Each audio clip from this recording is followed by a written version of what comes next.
From the very beginning, my relationship with my mother-in-law had been nothing short of ideal. We shared warmth, mutual respect, and what seemed like an unbreakable bond. My husband, Frank, was my best friend, my partner in crime, and the love of my life. To me, everything appeared picture-perfect, not an illusion or a misjudgment, but a reality I cherished. Like any family, we had our disagreements, but nothing that hinted at what was to come. Yet, life has a cruel way of shattering illusions, and what unfolded left me in complete disbelief. Wanting to create lasting memories, I planned a special vacation for our family, a dream trip to Spain. It was meant to be a beautiful experience, an opportunity to explore the vibrant streets of Barcelona, indulge in tapas, and bask in the Mediterranean sun. And in an effort to extend kindness, I decided to include Tiana, my widowed sister-in-law, thinking the trip would lift her spirits. I covered most of the expenses: flights, accommodation, meals, and activities, leaving only the extra costs for Frank and Tiana. My heart swelled with joy, imagining the unforgettable memories we would create together. The day I revealed my surprise, I stood in the living room, plane tickets in hand, my face lit with excitement. When I shared the news, Frank's eyes sparkled with genuine anticipation. "Felicity, you are truly something else," he said, pulling me into a tight embrace. Tiana, with her wise and knowing eyes, smiled softly. "Oh, my sweet Felicity, you've truly outdone yourself. This is a gift beyond measure," she said, her voice filled with gratitude. Their reactions warmed my heart, making me believe I had done something truly wonderful for my family. For the first week, everything went perfectly. We wandered through the historic streets, tasted exquisite Spanish flavors, and danced to the infectious rhythms of flamenco. Every moment felt like a confirmation of our closeness, an affirmation that our bonds were as strong as I had always believed. But then came the moment that shattered everything. On a quiet Monday morning, I woke up to an eerie silence. The golden sunlight streamed through the curtains, but something felt off. I turned in bed, reaching out for Frank, only to find his side empty. My heart clenched. I quickly glanced around the room. Tiana's belongings were gone too. Confusion gripped me as I scrambled to check the bathroom, the closet, even the hallway. Nothing. No note. No message. No trace of them. Panic set in. I grabbed my phone and dialed Frank's number. No answer. I tried Tiana's. Nothing. The silence on the other end of the line felt deafening, suffocating. My hands trembled as I tried again and again, but neither of them picked up. A wave of dread washed over me. Then, finally, my phone buzzed. It was Tiana. Relief surged through me as I answered, hoping for an explanation, an emergency, something to make sense of their disappearance. But what I heard chilled me to the bone. "Felicity, I was wondering where you were," I said hesitantly. "Your bags aren't here. I woke up, and you were both gone." Tiana's voice came through, but it wasn't the warm, affectionate tone I was used to. It was distant, cold. "We left you." I blinked, not understanding. "What do you mean you left me?" A sigh. A pause. Then, with complete indifference, she said, "I couldn't stand to be with you for another week, so I had to leave." Her words hit me like a punch to the gut. My breath caught in my throat. "Did I do something wrong?" I asked, my voice barely above a whisper. She laughed, but there was no humor in it. "How could you be so stupid?" The words stung. My chest tightened. "You practically forced me to go on this trip with you," she continued. "I couldn't pretend anymore. Let me be clear, Felicity, I don't enjoy your company. Sure, I can tolerate you at family gatherings for a few hours, but 2 whole weeks? That was too much. I tried. I really did. But after a week, I couldn't take it anymore. So I left." I felt like the ground had disappeared beneath me. My voice trembled as I asked, "But why? What did I do?" "That's the thing," she said dismissively. "I can't even put my finger on it. You just irritate me." A burning sensation filled my chest. "That's the most childish thing I've ever heard," I shot back. "You dislike me for no reason? Grow up, Tiana. I thought I might have done something to upset you, but this? This is ridiculous." "It doesn't matter," she said with a shrug in her voice. "What matters is how I feel, and I don't want to be around you. Simple as that." I swallowed the lump in my throat, my hands tightening into fists. Then why did you even agree to come on this trip? She laughed again. Because it was free, Felicity. Who would say no to a free trip to Spain? But as the days went by, I realized I had to get out before I lost my mind. My heart shattered into 1,000 pieces. I felt like a fool. And then, through the haze of my emotions, I remembered Frank. My husband. The man who had sworn to love and cherish me. The man I trusted more than anyone.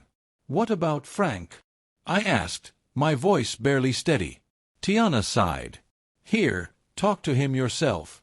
I heard shuffling before his voice came through, cold, emotionless. Hello. I swallowed my hurt. Frank. You left me too. There was no hesitation in his response. I didn't leave because I dislike you. I left because my mother wanted to go home. She needed me. I felt my heart crack open further. So you knew, I whispered. You knew how she felt about me. How long have you known? Silence.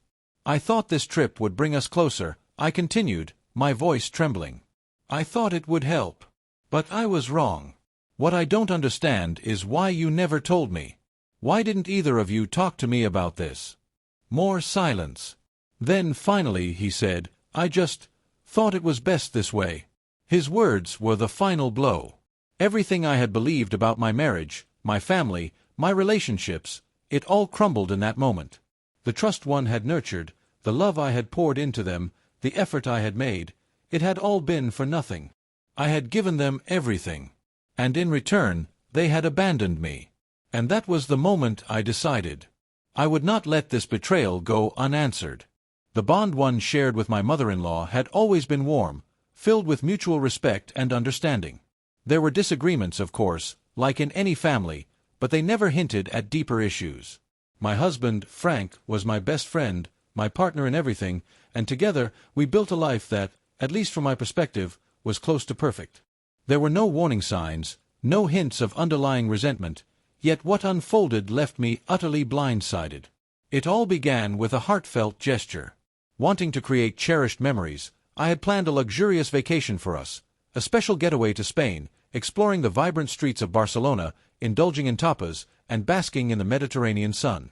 As a kind gesture, I invited Frank's widowed sister, Tiana, hoping to alleviate her loneliness and bring us all closer. I covered nearly all expenses, flights, accommodation, meals, and activities, leaving Frank and Tiana responsible only for their extra costs. The joy on their faces when I revealed the surprise made every effort seem worthwhile. Frank's eyes lit up with excitement as he called me amazing, and Tiana, her voice filled with gratitude, called it a gift beyond measure. Their words reassured me that my efforts were appreciated, and I looked forward to an unforgettable adventure with the people I considered my family. The first week in Spain was magical. We wandered through ancient streets, admired breathtaking landmarks, and danced to the passionate rhythms of flamenco. The laughter we shared felt genuine, reinforcing my belief that our bond was strong. But beneath the surface of our seemingly harmonious relationship, something sinister brewed. One fateful morning, I woke up to an eerily silent hotel room. Frank's belongings were gone. Tiana's things had vanished. Confusion gripped me as I frantically dialed their numbers, hoping for an explanation. No answer. Panic set in. Had something happened to them? Were they safe? My thoughts raced until my phone finally buzzed with an incoming call. It was Tiana.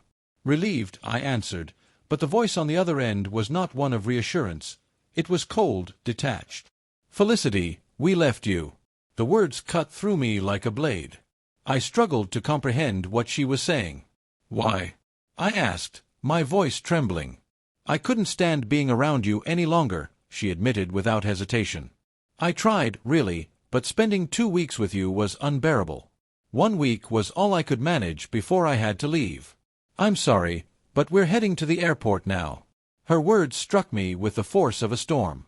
My heart pounded as I struggled to process the betrayal. What did I do to deserve this? I whispered, desperate for clarity. Tiana sighed. I don't know. You just irritate me. I can't explain it. Stunned, I scoffed at the absurdity of it all. So, you agreed to come on this trip just for a free vacation, knowing you couldn't stand me?" She didn't deny it. "Who would turn down a free trip to Spain?" she replied shamelessly. Fury burned inside me. I demanded to speak to Frank, my husband, the man who had vowed to stand by my side. When he finally took the phone, his voice mirrored the same chilling indifference. "I didn't leave because I hate you," he said casually. "I left because my mother wanted to go home." I clenched the phone tighter.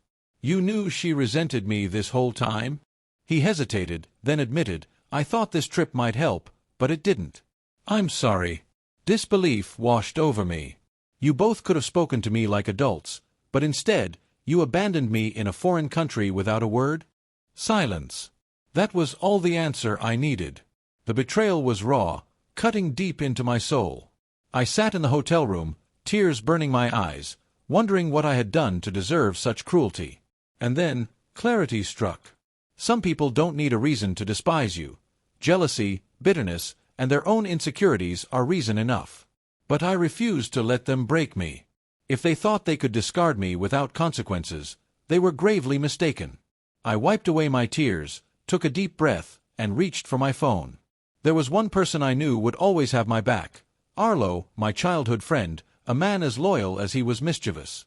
As soon as he picked up, I poured out my pain and rage, and by the time I finished, Arlo's voice was laced with excitement. "Felicity, my dear friend, you are a force to be reckoned with. Tell me what you need." A wicked plan formed in my mind, a poetic form of justice. "Remember how your construction company always has excess sawdust?" Arlo chuckled. "Getting rid of it is a hassle, but I think I know where you're going with this." With his help, we orchestrated the perfect act of retaliation.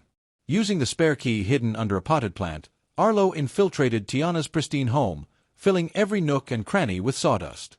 It would be impossible to clean, clinging to furniture, seeping into air vents, turning her beloved sanctuary into an unlivable mess. Hours later, my phone buzzed with a message from Arlo. I opened the pictures, my lips curling into a satisfied smile. Tiana's once immaculate home was a disaster, a sea of dust swirling through the air, a suffocating testament to the chaos she had inflicted on me. Then, as expected, my phone rang. Frank's voice trembled with panic. "Felicity! The house, it's ruined. Mom is hysterical." I took a deep breath, savoring the moment before replying calmly, "Serves you both right." Tiana grabbed the phone, her voice shrill with rage. "How could you do this to me?" Feigning innocence, I laughed. "I have no idea what you're talking about. Maybe it's karma. You had access to my home. Who else could have done this? Security is important, Tiana. Maybe this will teach you to invest in some cameras." The sound of her furious sputtering was music to my ears. Frank took the phone back, trying to reason with me, but I was done listening. I ended the call and leaned back, letting satisfaction wash over me. Their betrayal had consequences, and they had no choice but to face them. Forced to stay in a hotel, scrambling to find a cleaning service, they would now experience a fraction of the discomfort they had put me through. Meanwhile, I remained in Spain, reveling in the culture, soaking in the sun, and enjoying the vacation they had abandoned. Some people learn the hard way, and if delivering justice requires taking matters into your own hands, so be it. They had underestimated me. But now, they would never make that mistake again.